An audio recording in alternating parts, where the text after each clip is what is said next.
Hi friends, welcome to my channel. Welcome if you're new, welcome back if you've been here before.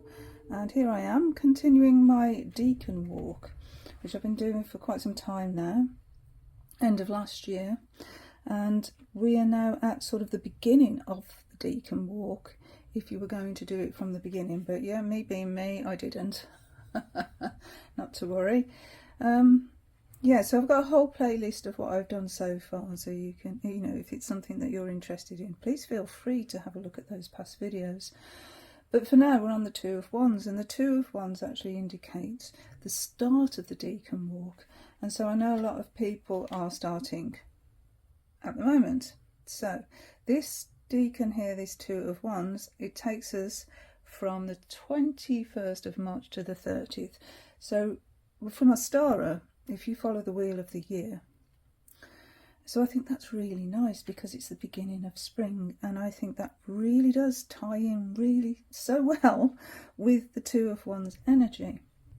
Now, as you may or may not know, there are a lot of layers to the system here based on the Golden Dawn and their research and publications, and the whole reason why these decks were produced in the first place. So I'm sort of delving into all that and seeing what that brings up for me and the layers it brings up for me. And the other thing that I'm doing, well, two more things, I'm correlating it with what's actually happening in my world, in my life, and also to crystals. And the crystals that are assigned to this from the Crystal Magic Tarot, which is the tarot deck that I've been using all along, and I've sort of made a commitment to stay with that deck, even if I don't really agree with all the associations. But I'll get to that a bit later on in the video. But for now, let's just say the tower is represented in crystals by black tourmaline. There's a nice piece there. Black tourmaline, striated crystal, as you can see. The Emperor is Lapis Lazuli. There's a piece there. And then Two of Wands itself, they've assigned Celestite. Which, yeah, why Celestite? But like I said, we'll get into that a bit later. What I have got, I've got my big piece. Look at that. As a whopper. And it's so heavy. It was a gift many years ago. Beautiful gift. Isn't it gorgeous? But as I say, I'll get on to crystal side of things a bit later on in the video, but for now let's just concentrate on the cards and the energies of those cards. Okay, it's really interesting to note at the moment with all the Mars energy and the Emperor energy, the behaviour of the birds at the moment. The crows and the seagulls are fighting. They're fighting because it's nesting season, and so they're all trying to find the best spots, and they're fighting it out. So it's very much Emperor energy, isn't it? Very much a Mars energy. So talking about Mars, I've got this beautiful, beautiful deck, Celestial Bodies. And it's by the same creator as the Serpent Fire Tarot, and there's another She-Wolf Tarot. And look at this, isn't it gorgeous? So this is the astrological version. So it's Devony Amber Wolf. So yeah, She-Wolf Tarot and the Serpent Fire also by the same creator. So you get two guidebooks with this because they're quite small. But it goes into all the sun signs, star signs, and the planets. Look at that. Numerology, very good, very informative. So it's two books in the deck. And so I've taken from the deck the cards that are relevant to this current energy. So we have Aries, which is for the Emperor. So that's Aries. So you can see you've still got that red fire element there. So that's Aries. Mars for the Tower. These are absolutely gorgeous images. It's a very masculine energy, so I brought out this card. Very masculine energy. It's in the first house.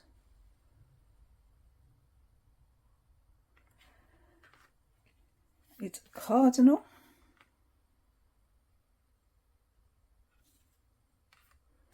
Fire.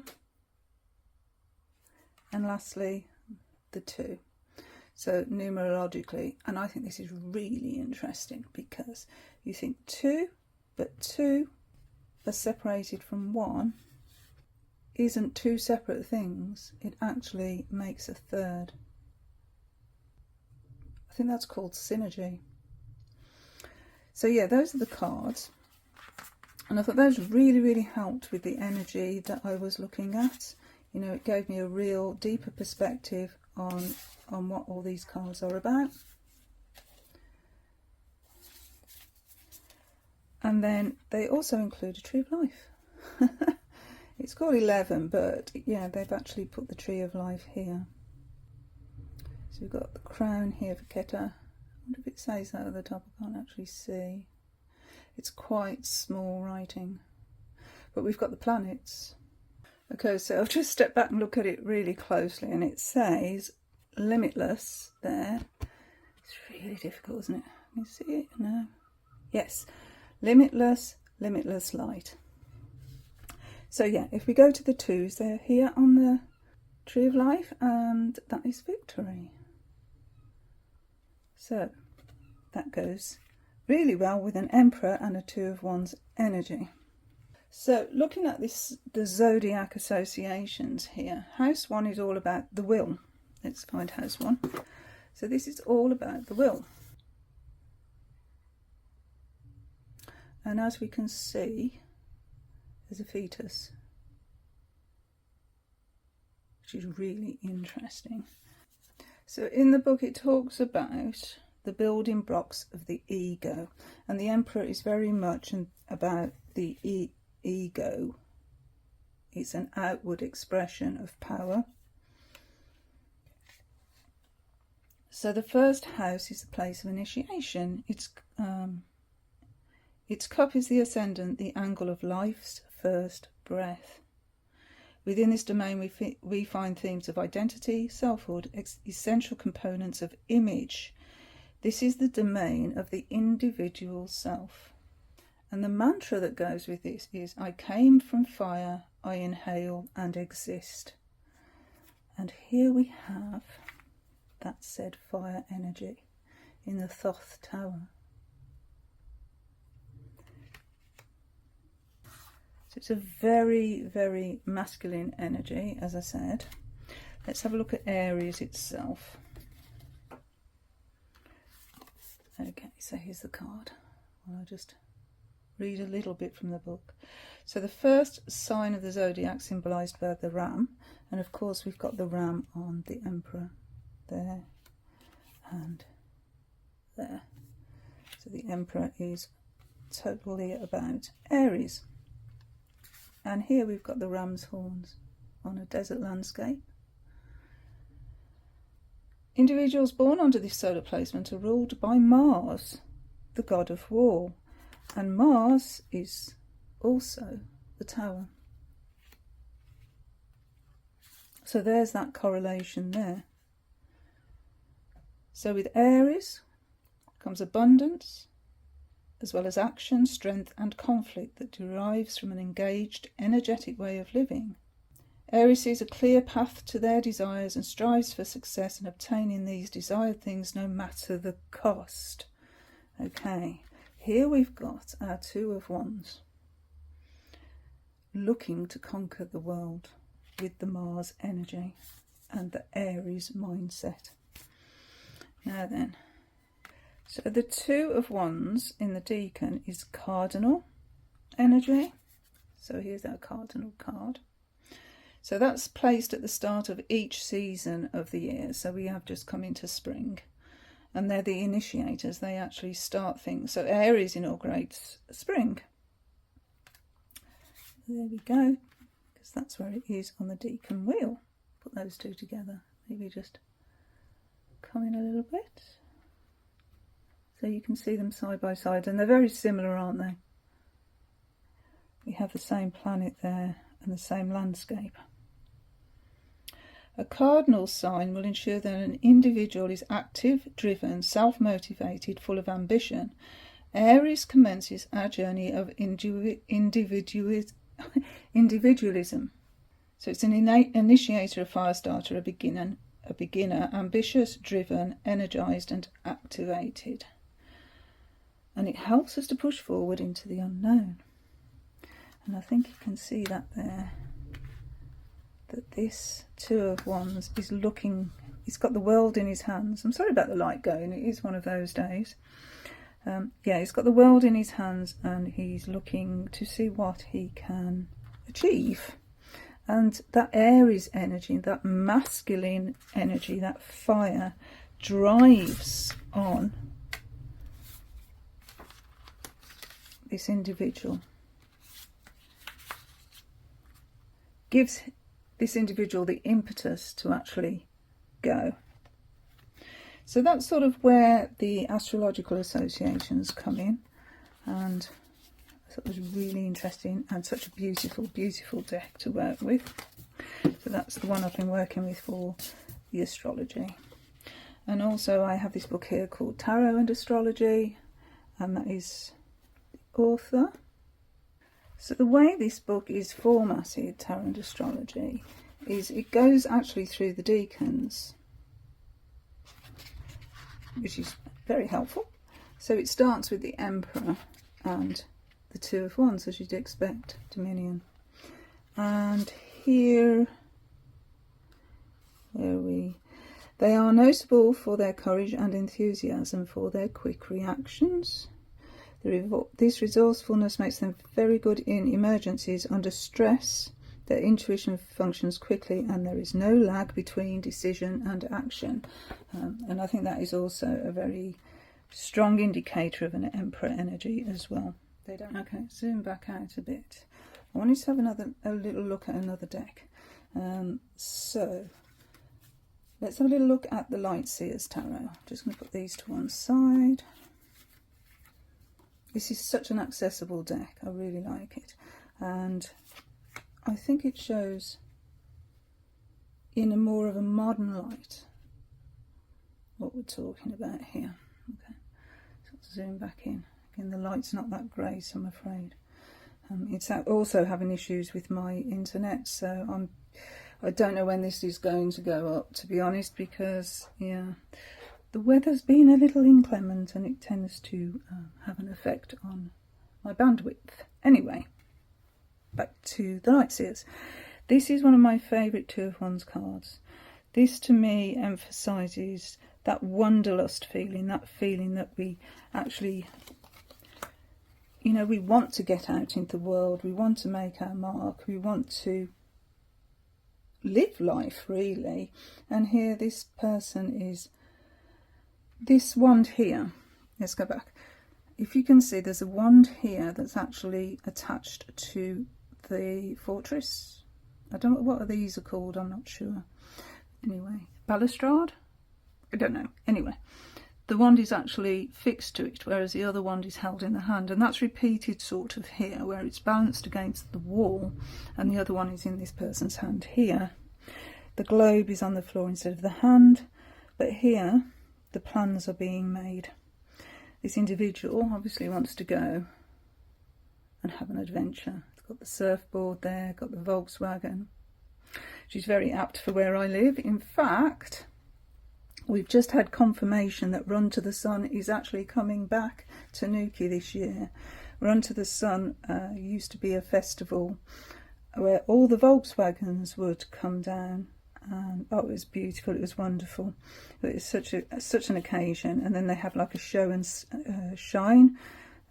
Beautiful, beautiful vehicles, all done up, you know. So yeah, that sort of like spoke to me for this energy of the Two of Wands, getting that confirmation that it's actually coming back. It's been quite a few years since we hosted it. There was quite a bit of trouble towards the end of the last one, which And so the authorities decided to stop them coming, and yeah, they're coming back. So that's brilliant. Anyway, back to the cards. I do get waylaid, but as I say, you know, it's what's happening in my environment is the way that I sort of connect these cards. So, I mean, that could speak to all of that situation, really, because there was trouble the last time that the Volkswagens came down, and whoever organises it decided that no, we're not doing it anymore. Is the Emperor making that strategic decision that no, it's not happening, because they had the authority to actually either say yes or no, and now in their authority they've decided that yes, it can come back. So yeah, that sort of tarries in, really. But I love this energy. I feel this energy, you know, wanting to actually get out and see the world and go to places you've never been and experience them. And I think that's just such a lovely, lovely energy. Also, when we think of the Emperor, we can think of the Emperor in a negative way and in a positive way. And in a positive way, he represents our divine masculine, father, protective sort of energy. And in going out into the world, especially as a youngster, we don't know what we're going to find. We don't know, you know, what we're going to come up against. You know, we could have something catastrophic happen to us while we're in a foreign country. We're out of our comfort zone, if you like, and this father energy is there to protect us. So that's sort of like another spin I saw on these three cards together. I must emphasise that everything I say is my own opinion, by the way. I have done research, I have played with these cards over the past 9-10 days, and these are the conclusions that I've personally come to, so it might not resonate with you. It might not. Anyway, let's have a little look at another deck.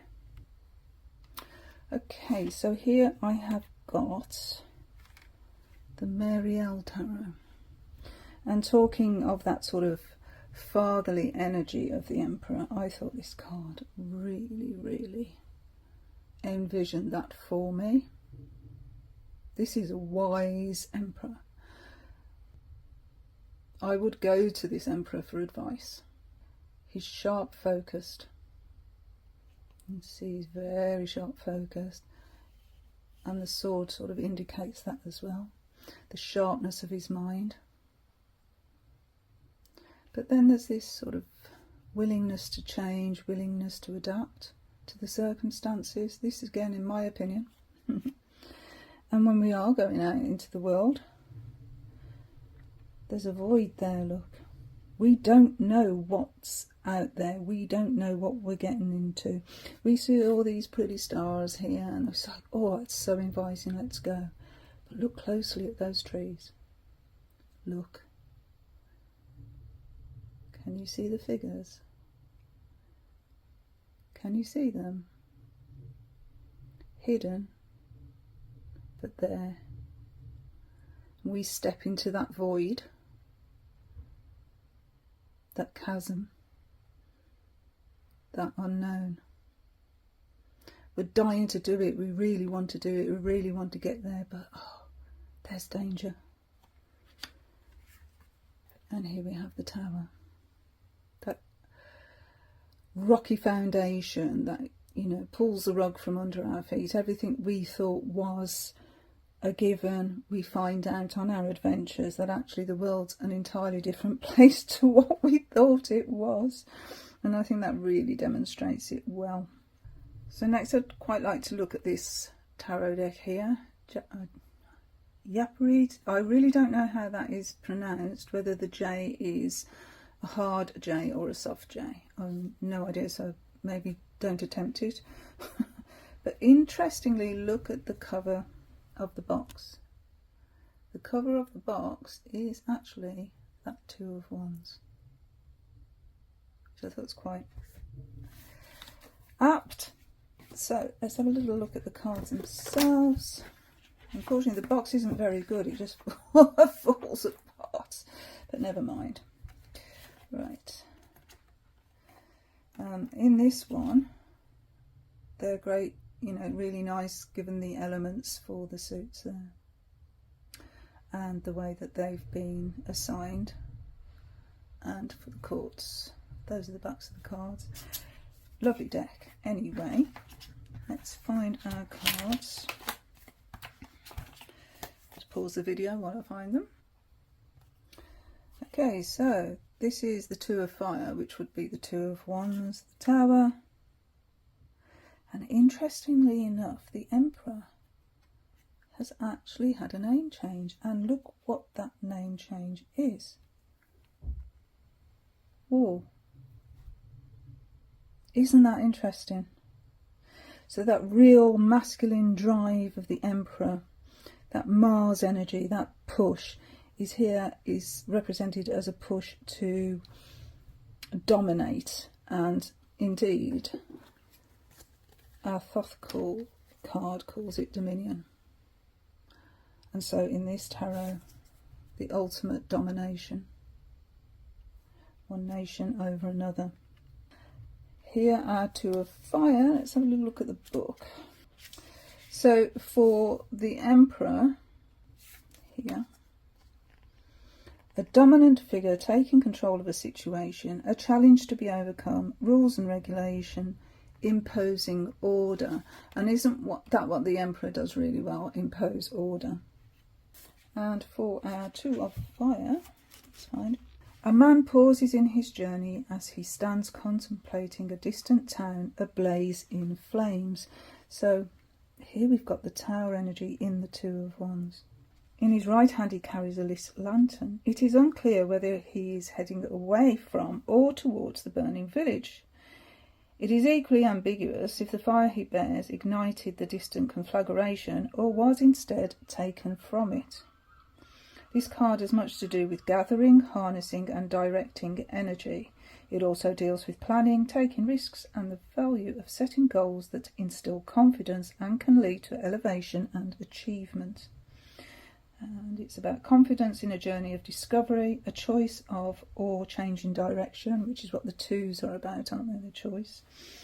An independent pursuit, personal power. So the personal power, again, relates to the Emperor energy. So that's this Japaridze?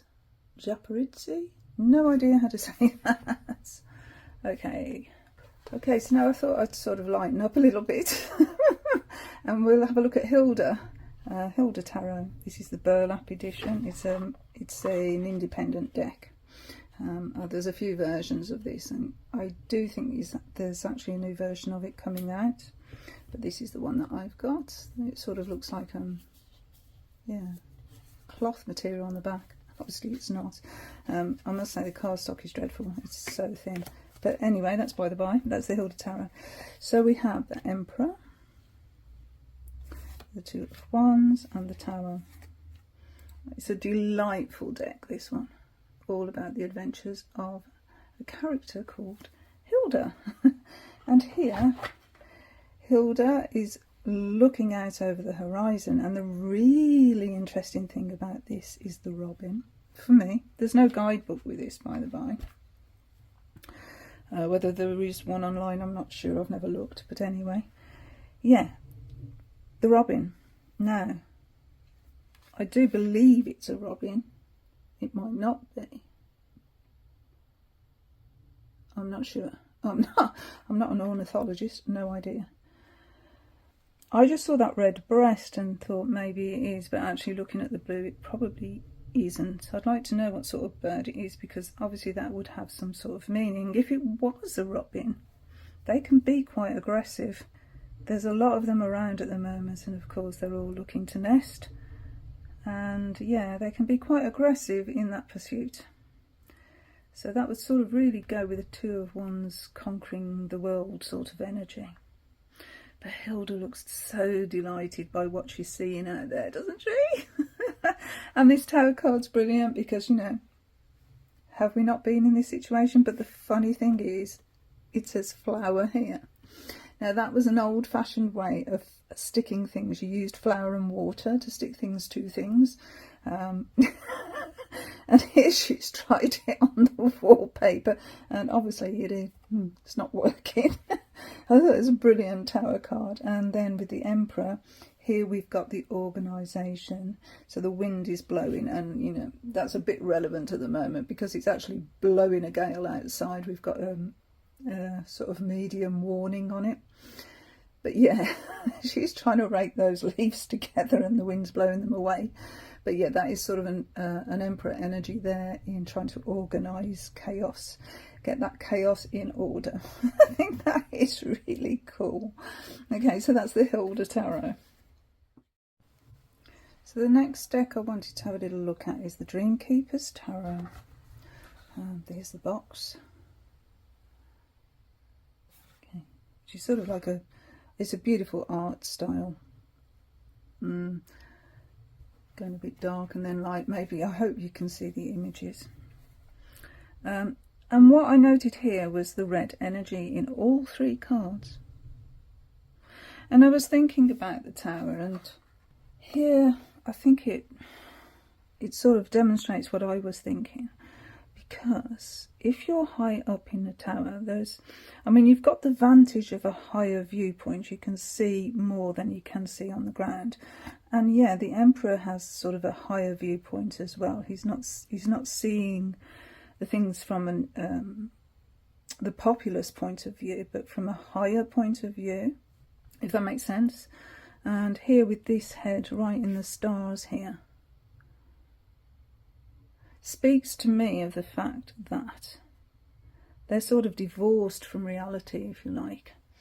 You know, almost like that myth of the ivory tower, when you're not in touch with the populace, you're not in touch with what's going on, whereas the Emperor needs to be in touch with what's going on in order to rule, in order to oversee. Beautiful imagery. And let's have a little look at these Two of Wands here, because we've got a mirror image. I don't know if you can see that here. So we've got the red and we've got the white. Beautiful cards. Let's just go to the guidebook a minute.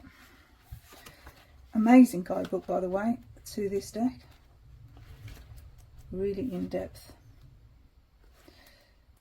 So, Two of Wands. It explains what you can see on the card, it gives a description. And it says there are two bluebirds. And there we see them up there, look. And it says, great accomplishments are usually accompanied by struggle, sweat, and the risk of failure. The path you choose is determined by your vision of your life.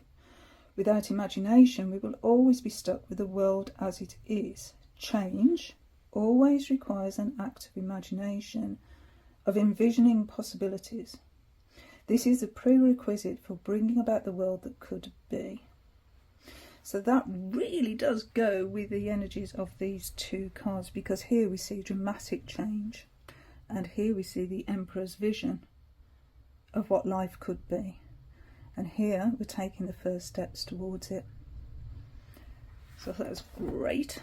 Okay, so that was the Dreamkeepers Tarot in Houston. So let's get back to our Thoth and our Rider-Waite Smith cards. Come back to those. Let's zoom out a little bit. You can see these. I'm using a tiny deck here so we can actually see the images. Okay, where have I put the... I've lost a card. Oh, there it is. Alright. Okay, here we are. So, in the Mirror of the Soul book, and the keywords, warlike energy, the dynamic pioneer, domination or mastering the situation. A pioneer who constantly seeks new ways and methods of advancement. The drive forward finds new directions. The wands are represented by two crossed dorjes, the Tibetan symbol of the thunderclap. The masks with horses' heads at the ends of the wands are symbols of pure destructive energy. The arrowheads are ornamented with snakes, and this indicates the renewal which accompanies destruction. So that really ties in with the Tower as well, doesn't it? Dominion rests on harmony and centeredness. A better expression might be command, in the sense of having command of yourself as well. This condition demands that your energies are collected and concentrated to provide the courage necessary to embark on new paths. Whatever drastic changes may occur along the way, the pioneer will not be thrown off balance. And of course 2 is a number of balance, isn't it? The background of the painting shows the meetings of fire and water, an alchemical symbol of the unification of different aspects of our being. Out of this union arises the new. When you accept differences and apparent conflicts, solutions become possible which change and increase your perspective. And it asks which tasks and situations are a challenge to you. And of course, one of the major challenges at this time of the year is in nature, where we see the little seedlings starting to pop their heads up. And especially with this wind, I mean, the flowers are starting to come up, they're starting to grow, and the wind is battering them all about. Oh, that's funny. Talking about the Emperor, actually, obviously Emperor, it reminds me of Rome.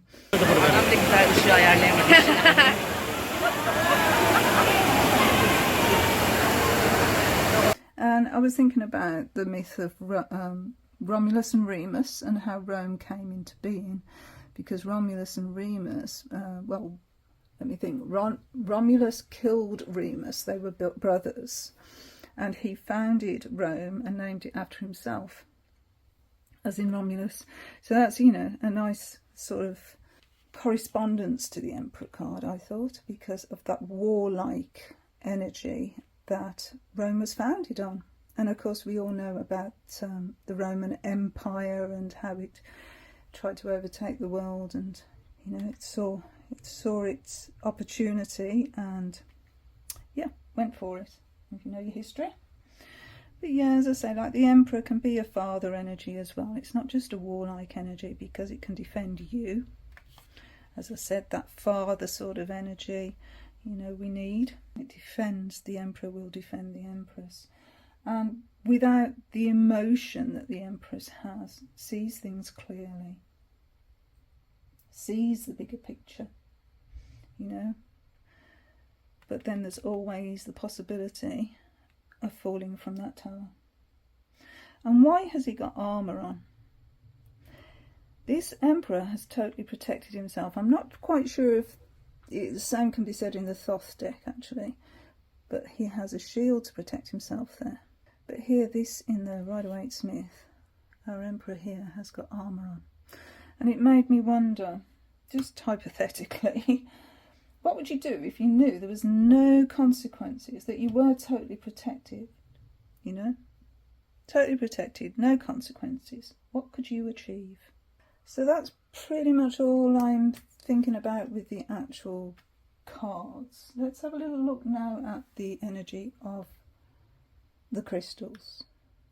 So as usual, I am taking the crystal associations from the Crystal Magic Tarot, Kerry Ward and Claire Gregory. And the crystal associations we have for the Emperor, we have Lapis Lazuli, so we have like Tourmaline, and the Two of Wands we have Celestite. And I thought that was really interesting that Celestite was chosen for such a forceful energy as the Two of Wands. It's like, why? You know, I get the Emperor. Look at that. Brilliant image for the Emperor. Gorgeous. The Tower, totally get why Black Tourmaline, because it's a very protective energy. So why Celestite for such a forceful energy, a Mars energy? Why? So let's have a little look at the guidebook and see if we can get a clue.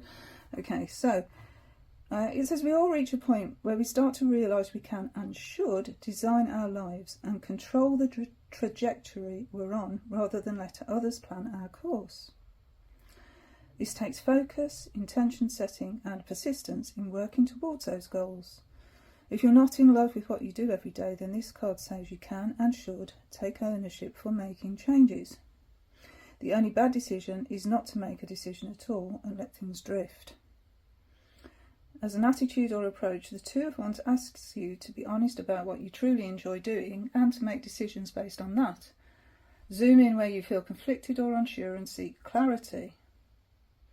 On the shadow side, the card can point to listlessness, drifting, and feeling that you are not in control but have things done for you. Which is what the Emperor would do, wouldn't it? The Emperor would do things for you, for your best interests. So where does Celestite come in? And there's a little piece here. Beautiful. It's got a very high vibration, Celestite. It's a very pale blue stone. And interestingly, in the one that I have here, you can actually see yin and yang, in my opinion. Put the book down a minute. Because we can see it receptive here and projective here and here. If you can see that little bit there, can you see it? If the camera will pick it up there. So it's reaching outwards for increased growth. It's actually growing outwards, which I see, you know, that could correspond to reaching outwards to explore new realms. Which is what we're really talking about here, isn't it? Beautiful. It's got such a gorgeous energy, this. So anyway, back to the book. It says, powdery blue Celestite brings feelings of calm and clarity. If you have difficult decisions to make or are feeling conflicted and feel like you need to tap into your intuition, Celestite will bring you to a place of deep peace, where you will find inspiration and knowing.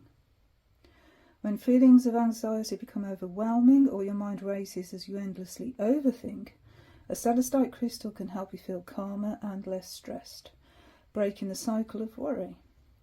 Believed by some to be a connection to angelic realms, this heavenly crystal is a magical must-have in your collection. So it doesn't really, in that context, align, I don't think. What it does do is give you a little bit of time out when you are considering, when you are planning what it is you want to do, where next you want to go, what's next in your life path. So I think it sort of works on that side of things, really. But I work with another deck here called the Crystal Ally cards. I've had this such a long time. I think I've shown some of it before. And I pulled, quite interestingly enough, at the beginning of this cycle, I pulled a card from that deck, and it was this one, Tarot. And this is the crystal. Some examples of it here. Beautiful. And this is all about path of service. So here we've got a portal. Beautiful to journey with this deck. And actually, let's have a little look at the guidebook here to see. So it's part of the wind element. The deck is divided into elements. So we have earth, fire, water, wind and storm. And this one is assigned to the wind element. A beautiful path leads you through difficult and dark mountains towards a brilliant doorway to the higher realms. This is the image of the path of service. This path is not always easy, but it's the highest path that we can walk on earth. So it's a gorgeous stone from Siberia. It activates the third eye and the crown chakra and initiates communication with the divine mind. It enables one to understand how best to serve on earth as an emissary of the divine light. It also directs this divine inspiration into the lower chakras, so that action can be taken on the knowledge received from the higher mind. So if you're unsure of what path to take in order to best serve on earth at this time, this crystal has appeared as your ally to lead you forward. It doesn't allow one to deviate from the appointed path. If you've called on Tarot to show you your own divine path of service, you had best take heed of what you are shown. Though a stern taskmaster if you try to shirk your inner guidance, Japaridze is a very high frequency stone that instills a feeling of peace and surrender to divine will, enabling one to more easily flow with the river of personal destiny. We are all of us here upon earth to complete certain tasks that are unique and important. We can enrich our life and spiritual practice by viewing every task we do as if it were the divine task that we came to perform. When we bless each day's tasks with this view of spiritual service, we find ourselves living in the moment, fulfilled and open to the guidance of our higher self and the divine will. Tarot reminds us that our true path is in service to each other and the divine light. And I thought that went really well with what I was studying. And then if that wasn't all, every new moon I pull a card from the Weaver's Oracle, which is this deck here. And this new moon fell on Ostara, and this was the card that I pulled, and I just immediately felt a energy aligned with this season, actually, because we have Snake, and that sort of reminded me of transformation, which reminded me of the Tower. We've got all this red energy here, which reminded me of Mars. We have a hand up and a hand down, like the energy of the magician, so bringing into existence from the realms into the material world. So I saw that as well. And isn't it just a beautiful, beautiful card? So that's the energy that I've been working with since the new moon. And I thought that went just so well with what I was learning. So I'm going to leave the final word with Osho and the Osho Zen Tarot and our Two of Fire. And this is possibilities. There's a whole landscape out there waiting to be explored. We've got the eagle's eye view up here looking at down at the landscape. Clear-sighted, like that emperor. And we've got the red here, which reminded me of Mars as well. But yeah, isn't that a gorgeous image? All those possibilities there, below us, ahead of us, in front of us. We've got a rising sun there. It's a new day, it's a new dawn, and I'm feeling good.